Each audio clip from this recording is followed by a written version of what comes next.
Zhuang Zi, one of the two foundational texts of Taoism, translated by James Legge and read by Angus Cargill. The Adjustment of Controversies, Chapter 10. The Tao at first met with no responsive recognition. Speech at first had no constant forms of expression. Because of this there came the demarcations of different views. Let me describe those demarcations. They are the left and the right, the relations and their obligations, classifications and their distinctions, emulations and contentions. These are what is called the 8 qualities. Outside the limits of the world of men, the sage occupies his thoughts but does not discuss about anything.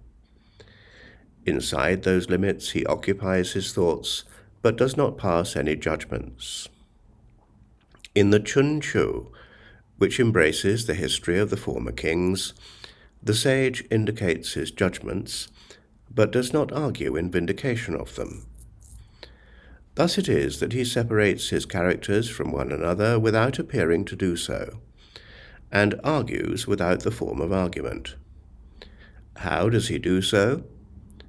The sage cherishes his views in his own breast, while men generally state theirs argumentatively to show them to others.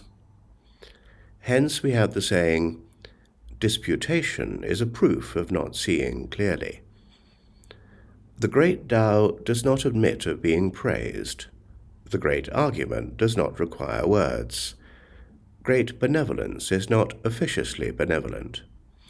Great disinterestedness does not vaunt its humility.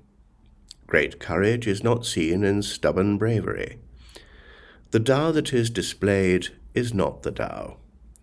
Words that are argumentative do not reach the point. Benevolence that is constantly exercised does not accomplish its object. Disinterestedness that vaunts its purity is not genuine. Courage that is most stubborn is ineffectual. These 5 seem to be round and complete, but they tend to become square and immovable. Therefore, the knowledge that stops at what it does not know is the greatest. Who knows the argument that needs no words, and the way that is not to be trodden? He who is able to know this has what is called the heavenly treasure house. He may pour into it without its being filled. He may pour from it without its being exhausted, and all the while he does not know whence the supply comes. This is what is called the store of light.